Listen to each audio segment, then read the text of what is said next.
السلام عليكم ورحمة الله.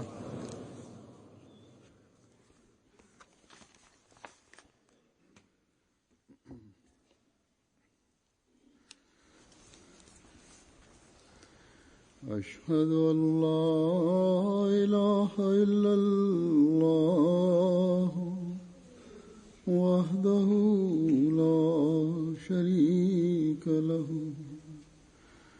وأشهد أن محمدا عبده ورسوله أما بعد فأعوذ بالله من الشيطان الرجيم بسم الله الرحمن الرحيم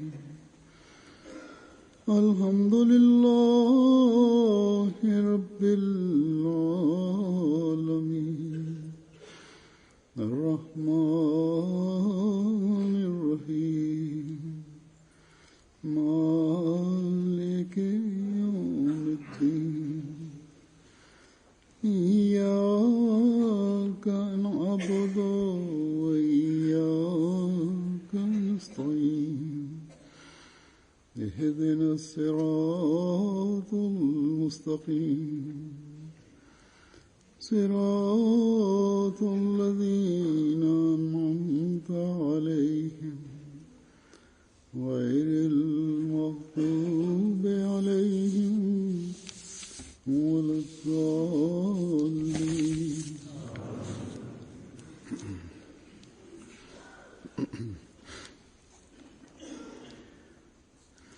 اللہ تعالیٰ کے فضل سے اگلے جمعے سے جماعت احمدیہ برطانیہ کا جلسہ سالانہ شروع ہو رہا ہے انشاءاللہ. Bismillahirrahmanirrahim. Halifa mtukufu ayyadahullahu ta'ala ibn Aziz anasema kwamba kwa fadhila za Mwenyezi Mungu kuanzia Ijumaa ijayo Jumuiya ya Uingereza utafanya mkutano wake wa mwaka inshallah kwa ajili ya maandalizi ya jalsa salana. Tangu wiki kadhaa iliyopita wanajumuiya waliojitolea wanaendelea kwenda Hadikatul Mahdi, na takriban siku 10 iliyopita Khudamul Ahmadiyya kwa bidii sana na kwa juhudi sana wanafanya kazi kule, na wengine wanajumuiya pia wanatoa huduma zao kule. Hazur anasema kwamba kwa ajili ya kufanya mkutano msituni na kwa ajili yake kufanya maandalizi, hii si jambo la kawaida, lakini wanajumuiya na khudam wanaokuja kutoka katika maeneo mbalimbali ya Uingereza wanafanya kazi hii kwa ujuzi fulani ambao mfano wake haupatikani duniani kote, na hali hii na mfano wake hauwezi kupatikana katika chama kingine chochote.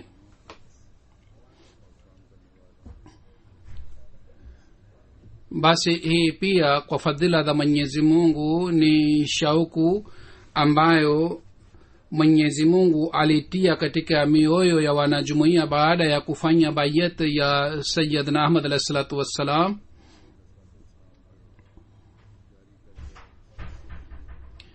Iwe mvua au jua kali, katika hali yoyote hawa vijana bila kujali hali hii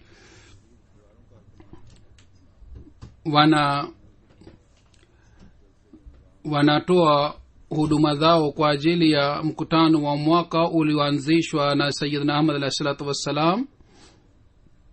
Kisha katika siku za jalsa salana wanajumuiya wengine maelfu watakaojitolea kwa ajili ya kutoa huduma zao kwa ajili ya wageni na kwa ajili ya kuboresha mipango yote ya mkutano wa mwaka watatoa huduma zao. Kisha baada ya jalsa salana pia kwa ajili ya kukusanya vifaa na kwa ajili ya kuhifadhi vifaa, kazi kubwa inafanyika, na kazi hii inaendelea kwa muda mrefu. Miongoni mwa hawa wanaotoa huduma zao na wanaojitolea wanakuwa wanajumuiya kina mama, kina baba na wasichana na wazee na watoto pia, hawa wote wanajitolea.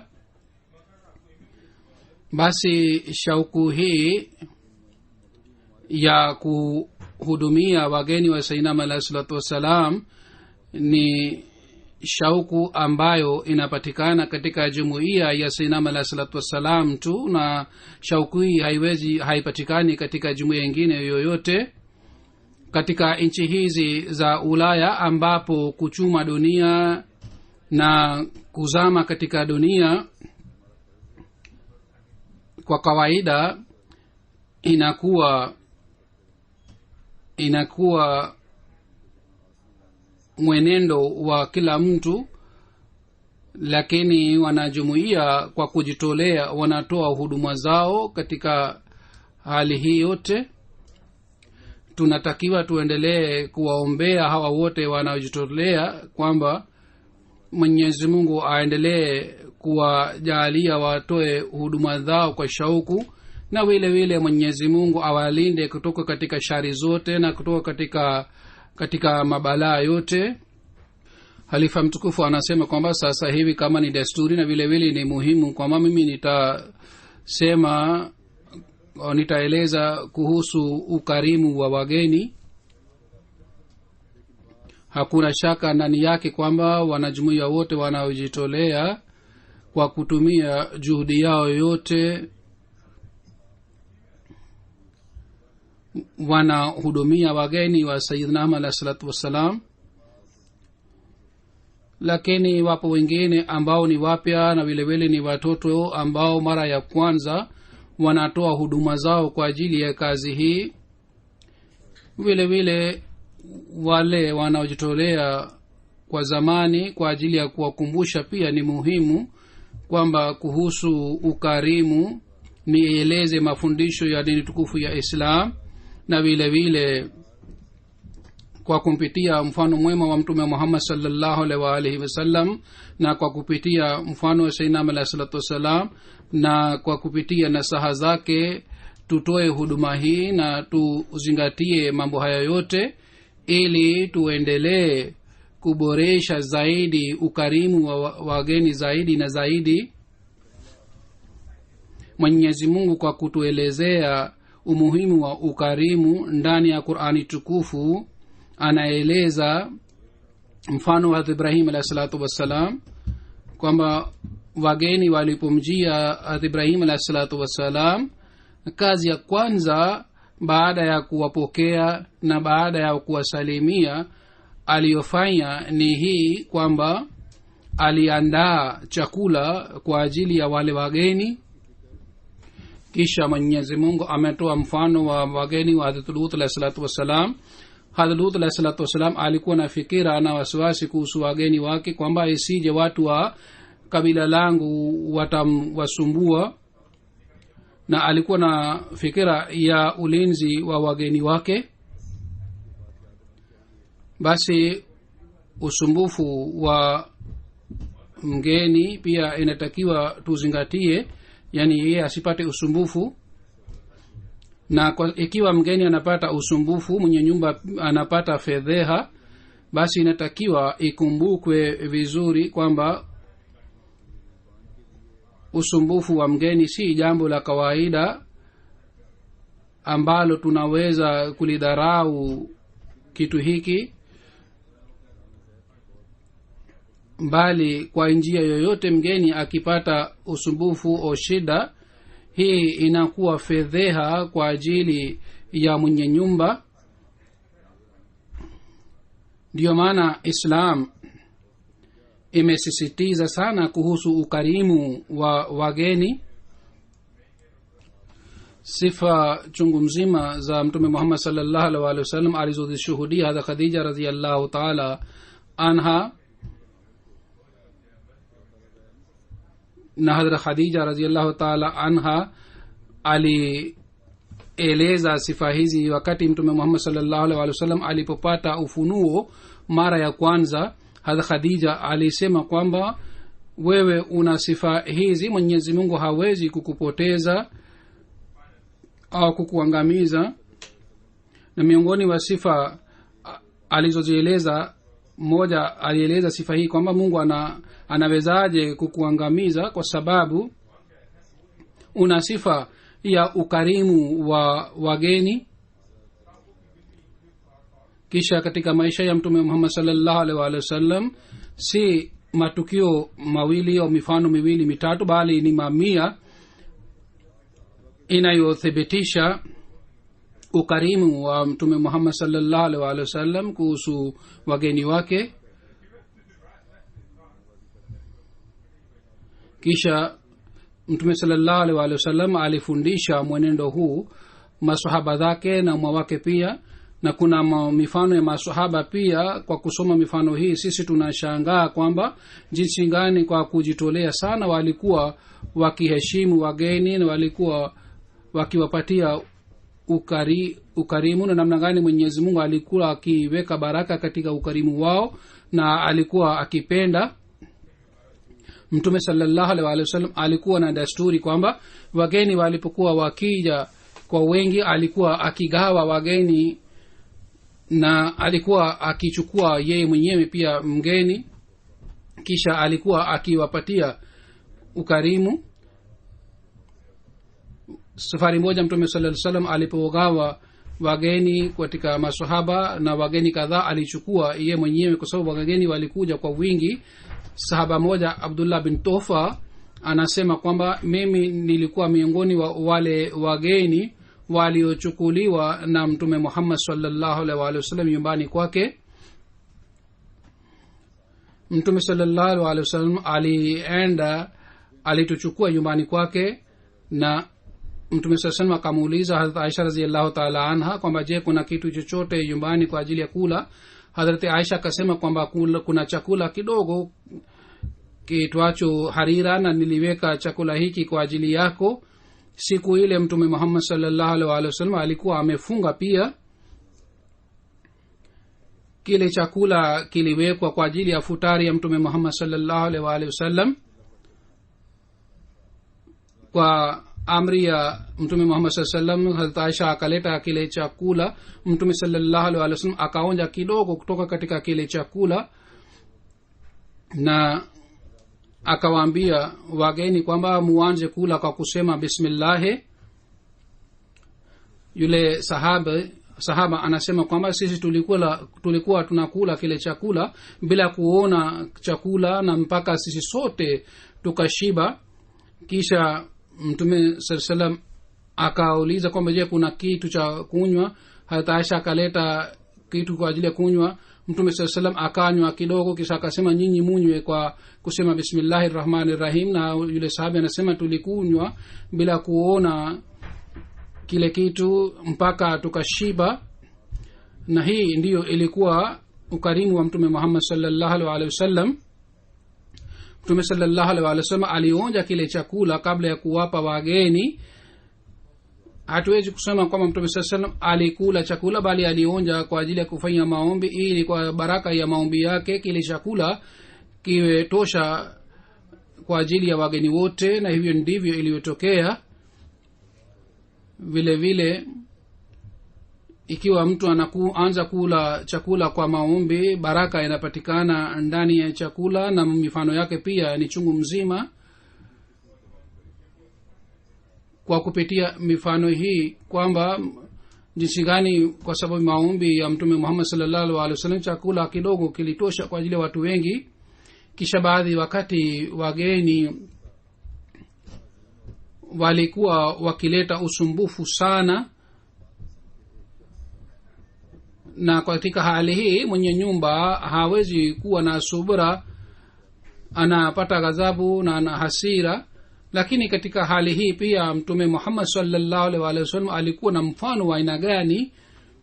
Safari moja mtu mmoja anamjia na analala kwake usiku, kisha yeye labda kwa sababu ya kuharibika tumbo lake au kwa sababu ya sababu nyingine anachafua godoro, na asubuhi anaondoka. Mtume Muhammad sallallahu alaihi wasallam bila kusema kitu chochote anaanza kufua na kuosha godoro aliyochafua yule mgeni.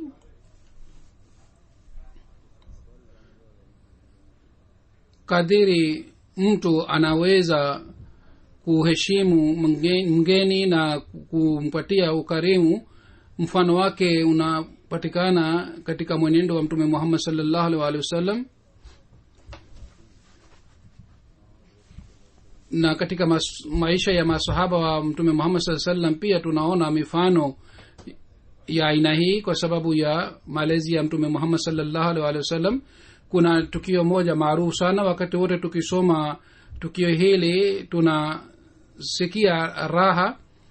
Sahaba moja mtume Muhammad sallallahu alaihi wasallam aliwabembeleza watoto wake na aliwalaza ili walale, lakini hakumsumbua mgeni wake.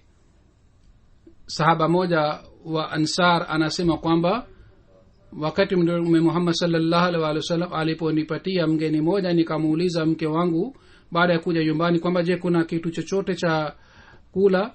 Akasema kuna chakula kidogo nilichoweka kwa ajili ya watoto. Wote wakashauriana kwamba tuwabembeleze watoto ili walale na uweke chakula mbele ya mgeni, kisha na uzime taa. Na hivyo ndivyo aliyofanya. Akaleta chakula mbele ya mgeni na akazimisha taa.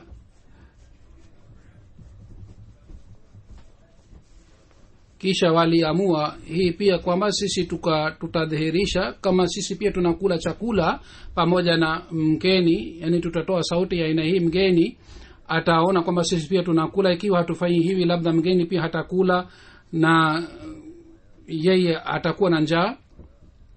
Kwa njia hii walimlisha mgeni na mgeni alishiba kabisa. Kesho yake wakati huyu sahaba Ansar alipomjia mtume Muhammad sallallahu alaihi wasallam, mtume sallallahu alaihi akamwambia kwa kufanya tabasamu kwamba Mwenyezi Mungu amependa sana hii hila yako uliyofanya kwa ajili ya kumlisha mgeni. Yani Mwenyezi Mungu alipenda kitendo chake hiki kiasi hiki kwamba Mwenyezi Mungu alimfahamisha mtume Muhammad sallallahu alaihi wasallam pia kuhusu kitendo chake hiki. Wageni walikuwa wenye kutanguliza wageni juu ya nafsi zao na juu ya watoto wao.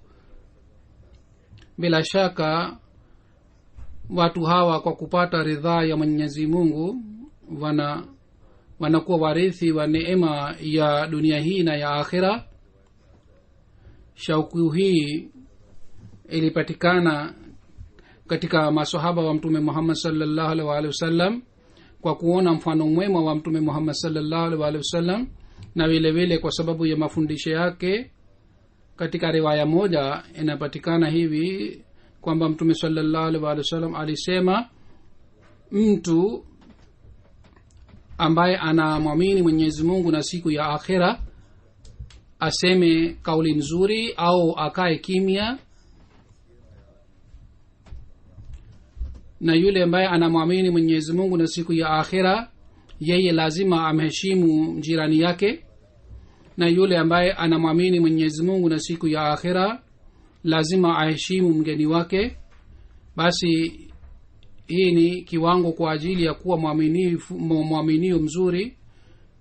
Ikiwa tunapoimarisha imani yetu katika hali hii, tutazingatia ridhaa ya Mwenyezi Mungu, na wakati sisi tunapopata ridhaa ya Mwenyezi Mungu ndipo mwanadamu anapata baraka ya neema za dunia na za akhira. Mtume sallallahu alaihi wasallam alipokuwa akimpatia mtu yeyote mgeni, baadaye alikuwa akiwauliza wageni pia kwamba namna gani wameheshimiwa na wamepewa ukarimu. Katika riwaya moja inapatikana kwamba safari moja kutoka kabila Abdul Qais watu kadhaa walikuja. Mtume sallallahu alaihi wasallam aliwapatia wageni hawa maswahaba Ansar ili wapatie ukarimu. Maswahaba wale wa Ansar wakawachukua wageni. Asubuhi wale wageni walipomjia mtume sallallahu alaihi wasallam tena, mtume sallallahu alaihi wasallam akawauliza kwamba usiku wenye nyumba walitoa huduma ya aina gani, wapatieni ukarimu wa aina gani. Wale wageni wakasema kwamba hawa ni watu wazuri sana, hawa watu walitupatia magodoro mazuri na walitupatia starehe na walitulisha chakula kizuri na walitupatia vyakula vya aina mbalimbali na walitupatia mafundisho ya dini. Yani wao walifanya hafla pia ambamo walizungumza kuhusu Mwenyezi Mungu na kuhusu nasaha za Mtume sallallahu alaihi wasallam. Basi hizi ni majukumu ya wenye nyumba ambapo wageni wanakaa siku hizi. Wageni wanakuja, hawa wenye nyumba wanatakiwa usiku badala ya kuzungumza mambo ya ufedhuli katika siku hizi zaidi na zaidi wamkumbuke Mwenyezi Mungu na wakumbushane kuhusu nasaha za Mtume sallallahu alaihi wasallam. Na vile vile wafundishe mambo mema kwa sababu katika wageni wanakuwa vijana na watoto pia. Katika jalsa salana yetu pamoja na wanajumuiya wasiokuwa wanajumuiya wao pia wanakuja kuhudhuria na wao wanakaa katika maeneo mbalimbali na katika kila sehemu kuna timu ya wageni vijana wanatoa huduma. Hawa wanatoa huduma wanatakiwa wao katika kila mahali ambapo wageni hawa wanakaa waonyeshe mfano wao mema ili wageni wanaokuja wawe na athari hii kwamba wamekuja katika mkutano wa dini, si katika sherehe ya dunia.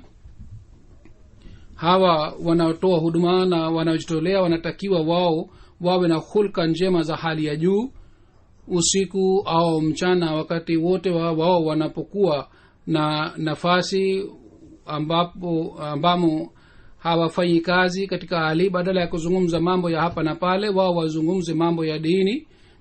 Athari yake itakuwa juu ya wageni na wao watajua kwamba hawa watu katika siku hizi, hawa watu wamekatika katika dunia na wamejumuika hapa kwa ajili ya Mwenyezi Mungu tu, na kwa shauku hii wanatoa huduma zao.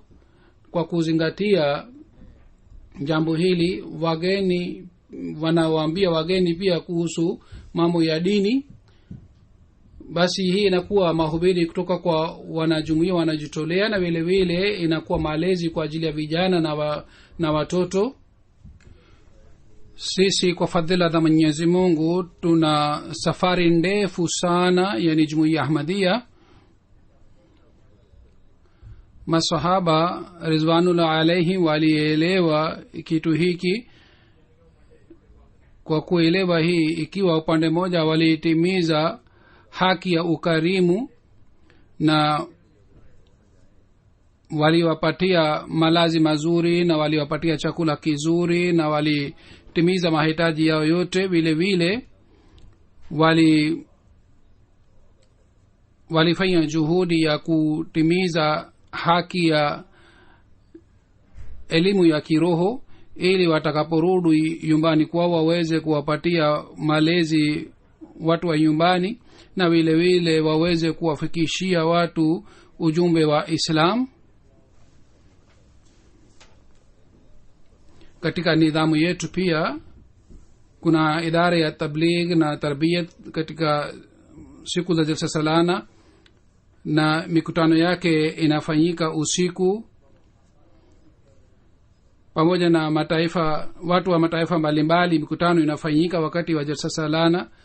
Basi kuwalisha chakula hiki cha kiroho ni jukumu la wale wanaotoa huduma zao, na inatakiwa mpango wake ufanywe vizuri sana.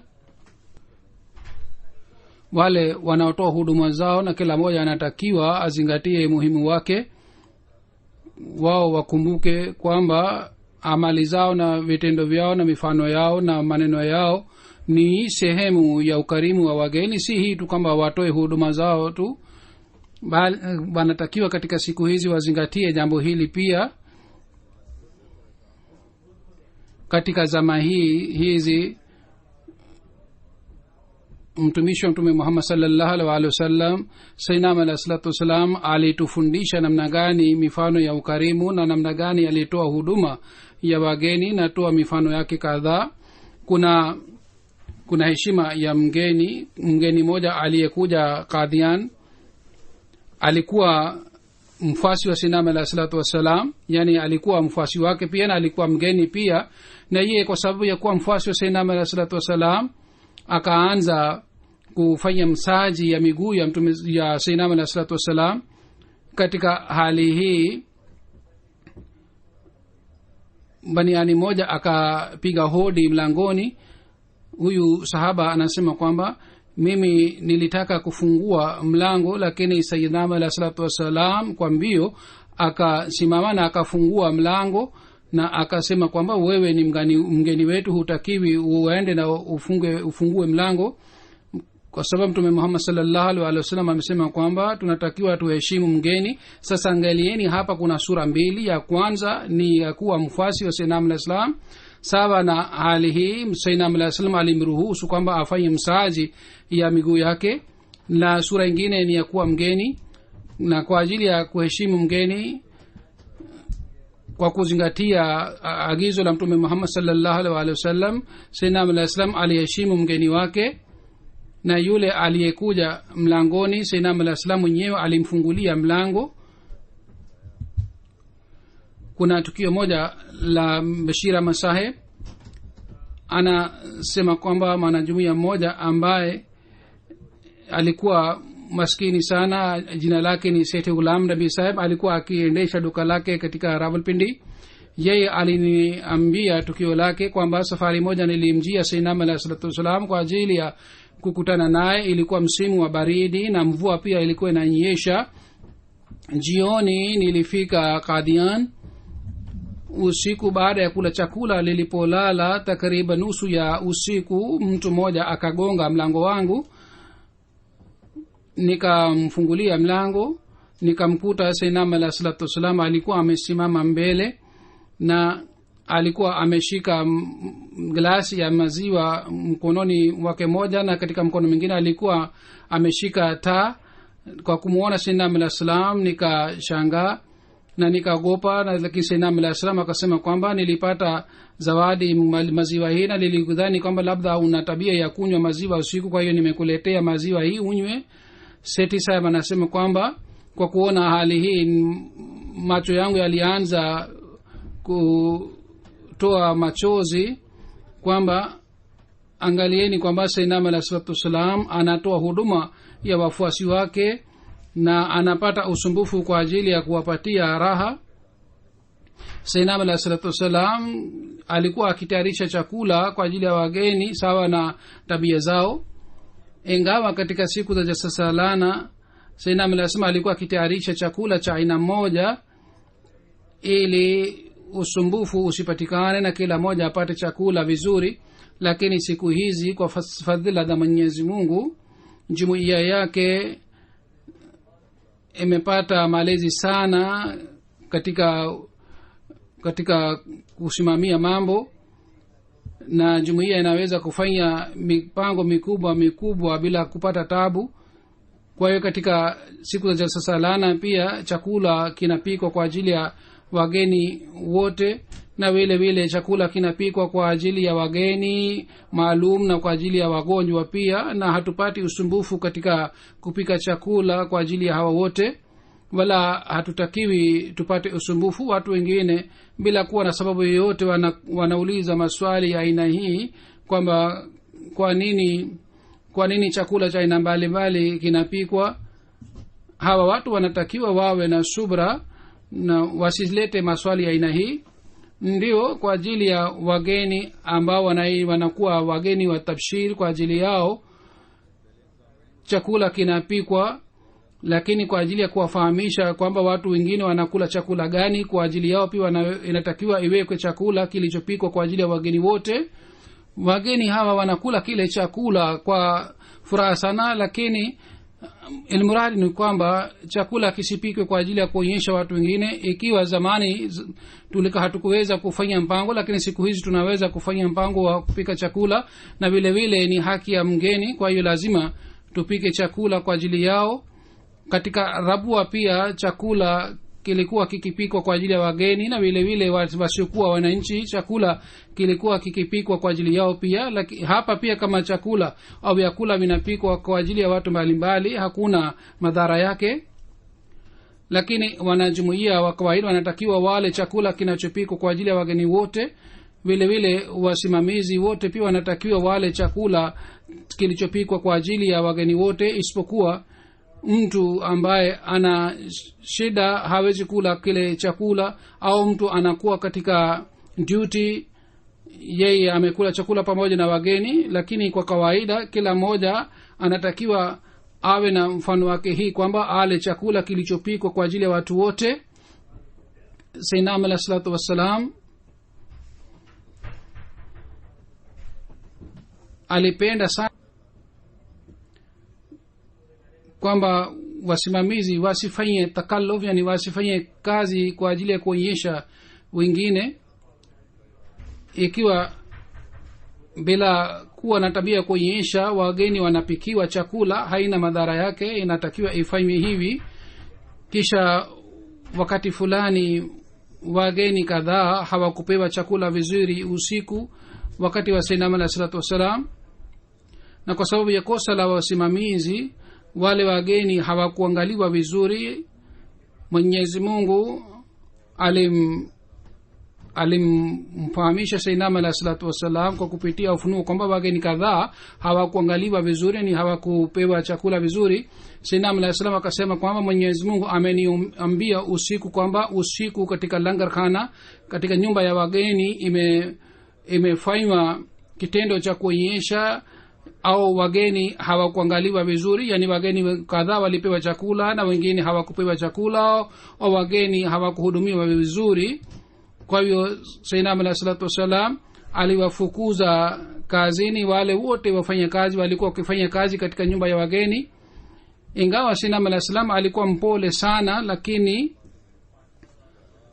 Sayyidina alayhi salatu wasalam hakupenda wageni wasipewe huduma vizuri, ndio maana aliwaadhibu wale wafanya kazi wote walikuwa wanafanya kazi katika langar khana.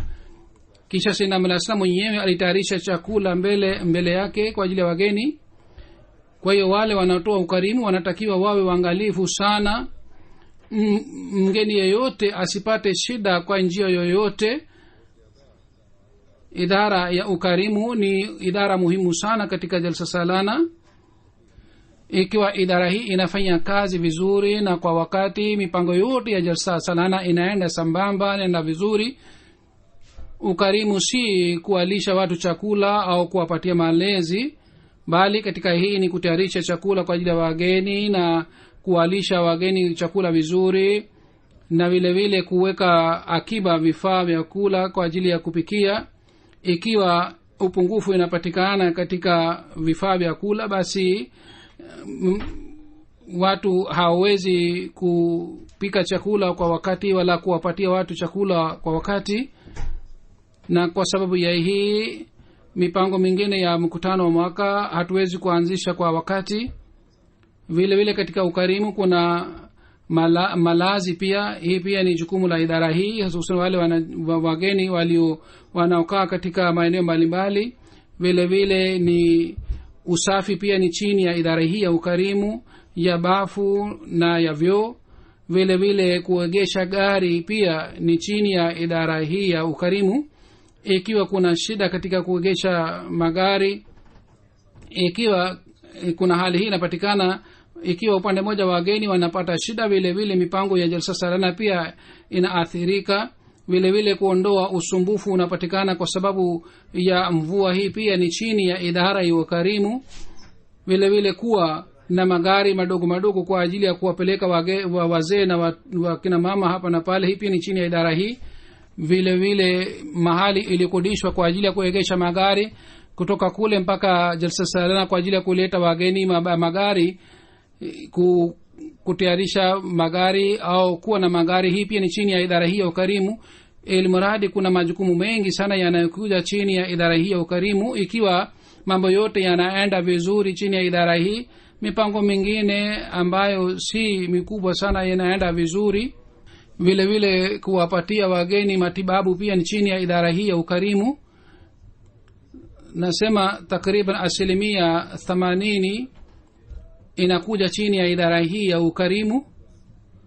Basi kila mmoja anayetoa huduma zake, anayejitolea kwamba idara hii ya ukarimu si tu ambayo inafanya kazi au ni jukumu la idara hii, bali kila idara ni idara ya ukarimu,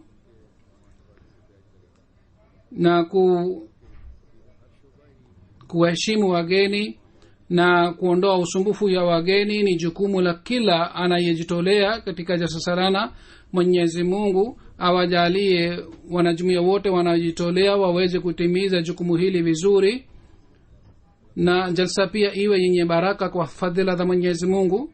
Halifa mtukufu anasema kwamba leo ni tarehe 14 ya Agosti, ni siku ya uhuru wa Pakistan. Kuhusiana na hii nataka kuwakumbusha kuhusu maombi. Mwenyezi Mungu aijalie nchi ya Pakistan uhuru ya kweli.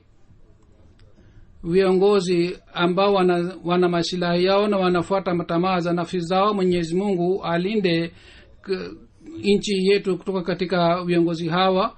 Mwenyezi Mungu awajalie watu wa kawaida pia akili na ufahamu, ili wachague viongozi ambao ni wenye imani na wanatimiza haki ya amana yao. Mwenyezi Mungu awajalie waweze kuelewa uhakika hii kwamba usalama wa nchi ni juu ya usalama na juu ya kutimiza haki za wote, na vile vile nchi itasalimika ikiwa hawafanyi dhulma, na nchi itasalimika ikiwa nainama mbele ya Mwenyezi Mungu. Hao kwa jina wanasema kwamba sisi tunatara jina la Mwenyezi Mungu na wanasema tunafanya kazi kwa ajili ya Mwenyezi Mungu, lakini kwa jina la Rabbul Alamin Rahman Rahim wanafanya dhulma ya kila aina. Kwa jina la Mwenyezi Mungu na jina la Mtume Muhammad sallallahu alaihi wasallam ambaye ni rahmatul alamin wanafanya dhulma. Wanajumuiya ambao walitoa sehemu kubwa sana katika uhuru wa nchi, hawa wanajumuiya wanadhulumiwa. Ilmuradi wanajumuiya wa Pakistan wanaishi katika nchi yoyote wanatakiwa wawe watiifu wa nchi na wafanye dua kwamba Mwenyezi Mungu asalimishe nchi hii, alinde nchi hii na akoe nchi hii kutoka katika wadhalimu. Usalama wa nchi upo hatarini kwa sababu ya wenyeji wa pale, si kutoka nje, ni hatari kutoka viongozi na kutoka maulama wa kijina. Ikiwa wanaendesha nchi hii kwa kuwa na hofu ya Mwenyezi Mungu, hakina nchi yoyote inayoweza kudhuru nchi hii. Ilmuradi wanajumuiya wa Pakistan wanatakiwa wafanye maombi sana kwa ajili ya nchi yao kwamba Mwenyezi Mungu awajalie wanajumuiya wa Pakistan uhuru wa kweli na nchi hii iendelee kubaki salama salmin.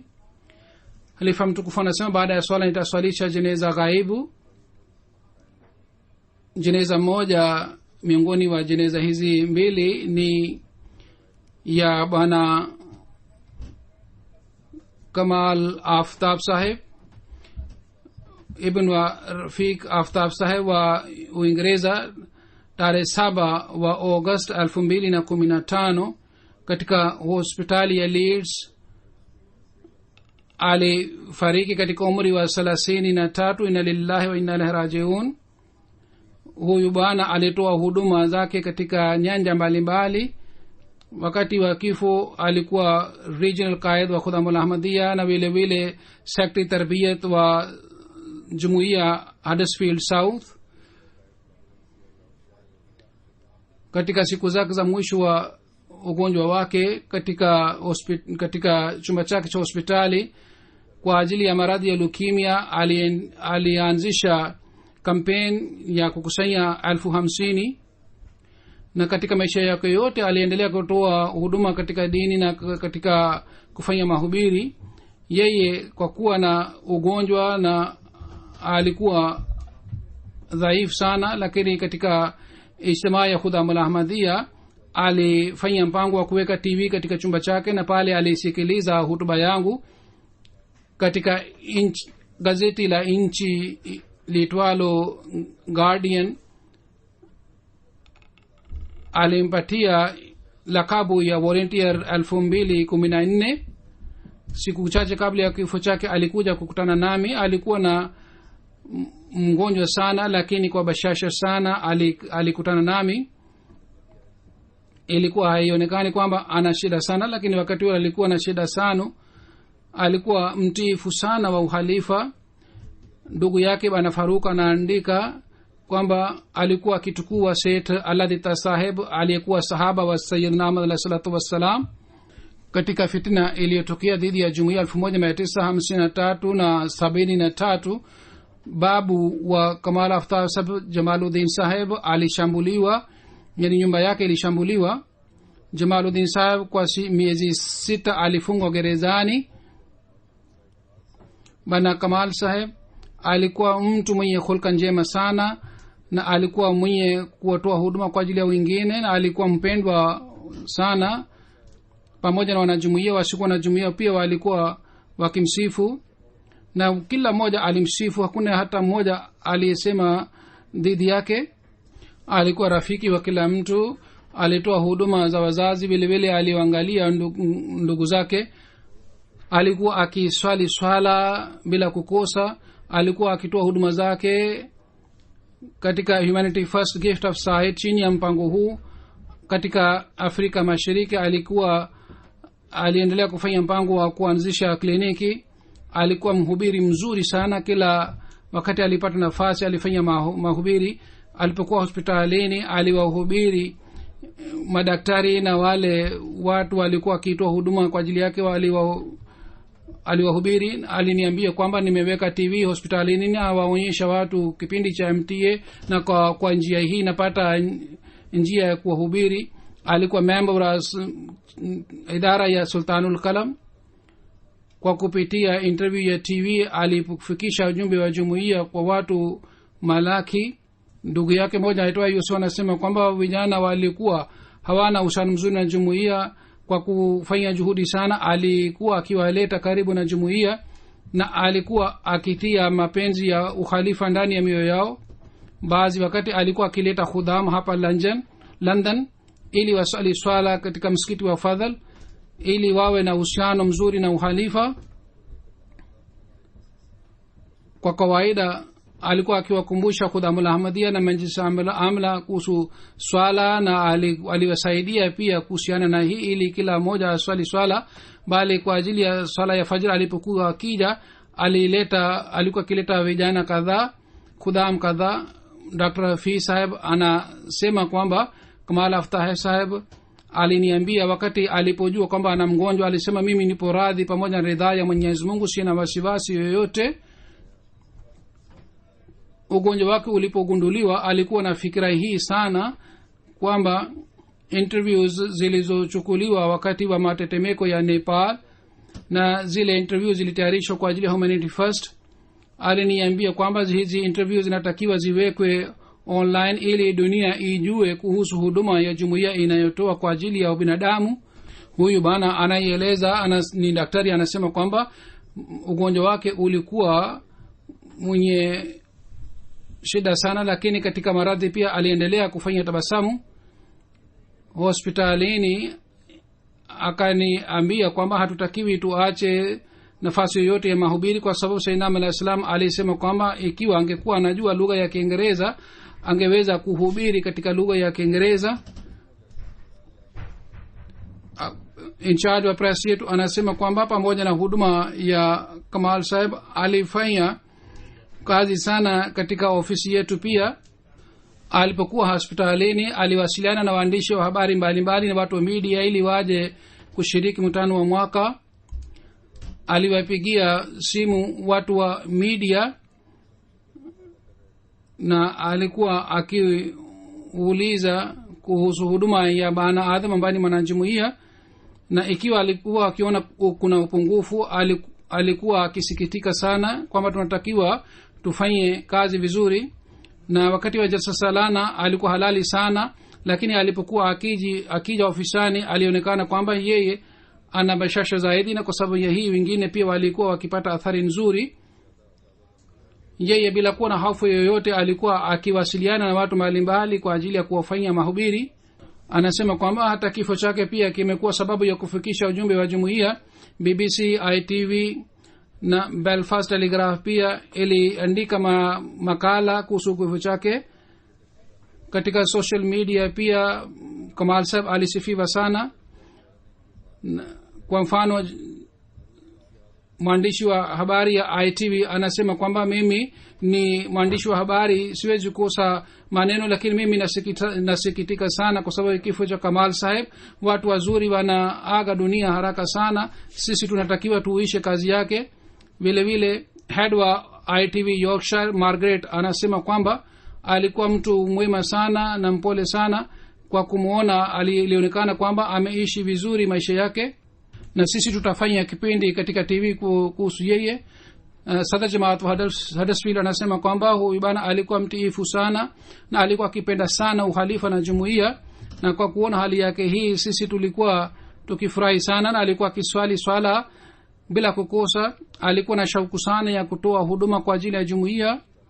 Ikiwa alikuwa akichelewa kunitumia ripoti, alikuwa akiomba msamaha. Wasiko na jumuiya wanasifu sana kwamba alifanya kazi sana ya kuhudumia binadamu.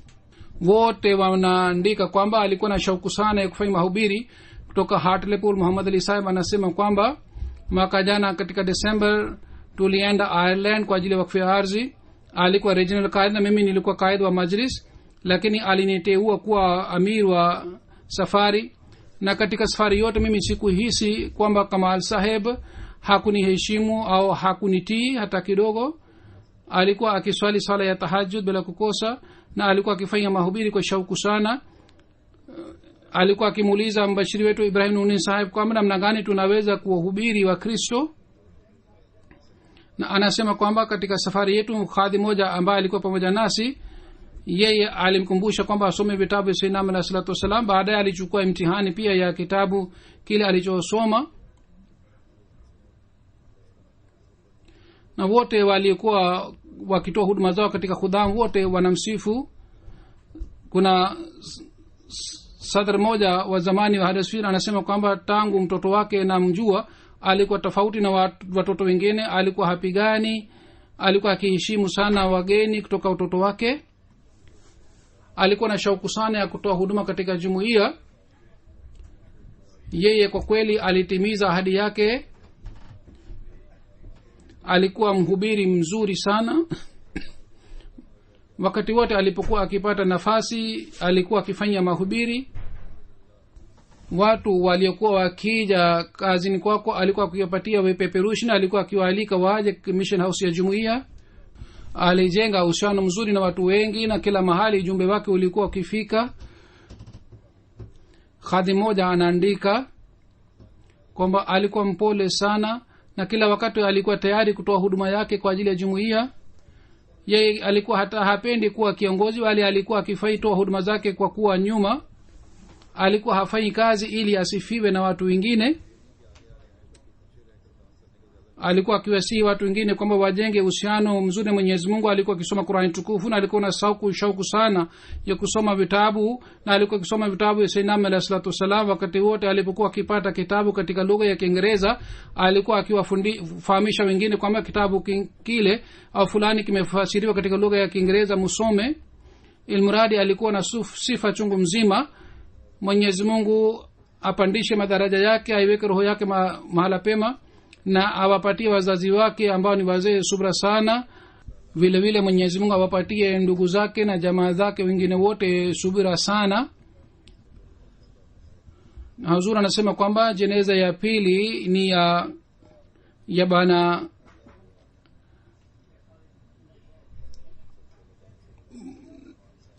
Naim Awan Saheb, ambaye ni mtoto wa Mushtaq Awan Saheb wa Germany. Katika umri wa 36 kule katika Germany katika mto wa Karain alizama, amefariki. Na alikuwa na mtoto wake pia pamoja naye, yeye pia amefariki pamoja naye kwa kuzama mtoni. Inna lillahi wa inna ilaihi rajiun. Naim Awan Saheb tarehe 31 wa Julai alienda Germany, kwa sababu siku hizi alikuwa anaishi hapa pamoja na mke wake na watoto wake watatu. Alienda kule Germany kukutana na wazazi, alienda kutembelea nje pamoja na watoto wake. Alikuwa anaogelea mtoni katika maji mdogo, lakini feri mbili ilipita mtoni. Kwa sababu ya hii waves ya maji yalikuja, na kwa sababu ya hii watu watano wa familia yake wakakamatwa na waves ya maji. Lakini mtu mmoja wa Germany kwa kufanya bidii aliwatoa watu watatu. Lakini Naim Saheb alipoona kwamba mtoto wake anazama, kwa ajili ya kumwokoa mtoto wake yeye pia aliingia majini. Labda alikuwa tayari majini, lakini alienda mbele ili aweze kumtoa mtoto wake nje. Lakini wote, yeye na mtoto wake wote wakazama. Maiti yake ilipatikana usiku ule ule, lakini mtoto wake maiti yake ulipatikana kesho yake. Marehemu alikuwa kitukuu wa Maulvi Ishaq Saheb, alikuwa sahaba wa Sayyidina Muhammad sallallahu alaihi wasallam. Alikuwa mpwa wa Mubarak Ali Awan wa Lahore. Katika jumuiya ya Gazingen ya Germany aliwahi kutoa huduma yake kwa kuwa qaid. Wakati wa ujenzi wa msikiti wa Gazingen alitoa huduma zake. Januari 2005 alihamia hapa Uingereza. Hapa pia alikuwa member mzuri wa Khudamul Ahmadiyya. Alikuwa akija msikitini kwa ajili ya kusali swala, na alikuwa akitoa huduma zake katika ulinzi. Vile vile katika Wakaremal pia alikuwa akishiriki.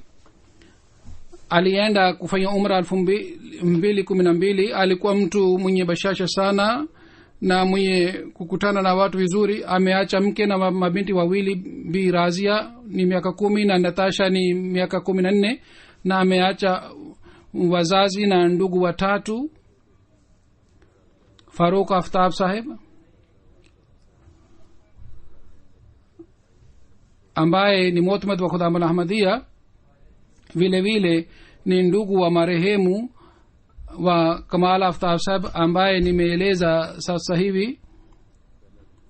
Huyu bwana Farooq Aftab anasema kwamba Naim Awan Saheb namjua kwa muda mrefu sana, kwa miaka na miaka. Alikuwa mwenye hulka njema na alikuwa anawasaidia wengine.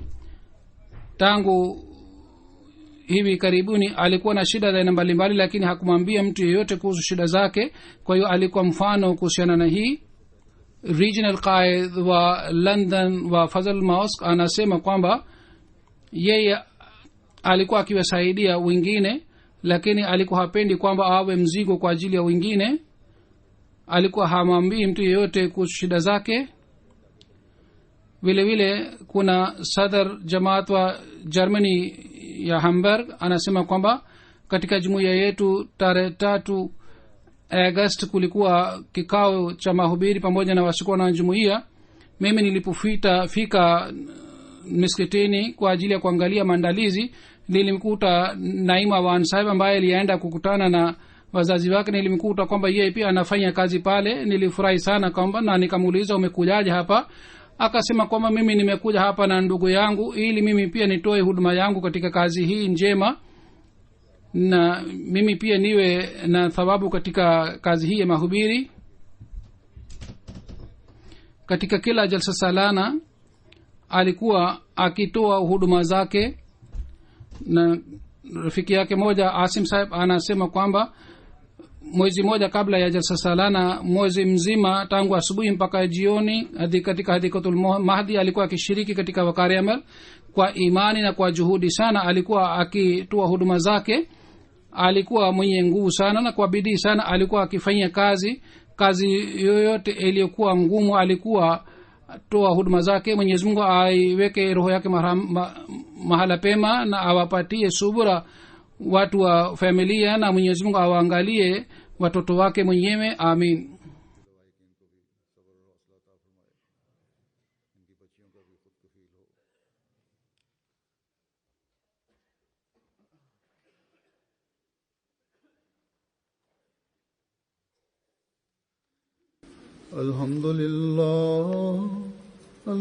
Alhamdulillah nahmaduhu wa nasta'inuhu wa nastaghfiruh ونؤمن به ونتوكل عليه ونعوذ بالله من شرور أنفسنا ومن سيئات أعمالنا من يهده الله فلا مضل له ومن يضلل فلا هادي له ونشهد أن لا إله إلا الله ونشهد أن محمدا عبده ورسوله عباد الله رحمكم الله إن الله يأمر بالعدل والإحسان وإيتاء ذي القربى وينهى عن الفحشاء والمنكر والبغي يعظكم لعلكم تذكرون اذكروا الله يذكركم وادعوه يستجب لكم ولذكر الله أكبر